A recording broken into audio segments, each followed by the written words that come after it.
Սաղմոս 3 Առավոտյան աղոթք օգնության համար Սաղմոս Դավթի, երբ նա փախել էր իր որդու Աբիսողոմի երեսից Տեր, ինչու բազմացան ինձ հալածողները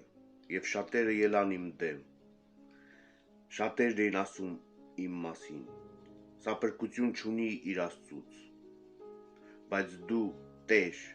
իմ օգնականն ես Իմ փառքը և գլուխս բարձր պահողը Իմ ձայնով ես Տիրոջը դիմեցի Եվ նա լսեց ինձ իր սուրբ լեռան վրայից Ես ննջեցի ու քուն մտա Զարթնեցի և Տերն իմ ապավենն է Չեմ սոսկա ես նրանց բյուրավոր զորքերից Որոնք ամեն կողմից պատել ու պաշարել էին ինձ Արի Տեր, փրկիր ինձ Աստված իմ, քանզի կործանեցիր բոլորին Ովքեր իզուր թշնամացել էին ինձ հետ Դու մեղավորների ատամները կփշրես Տիրոջից է փրկությունը Քո օրհնությունը ժողովրդիդ վրա թող լինի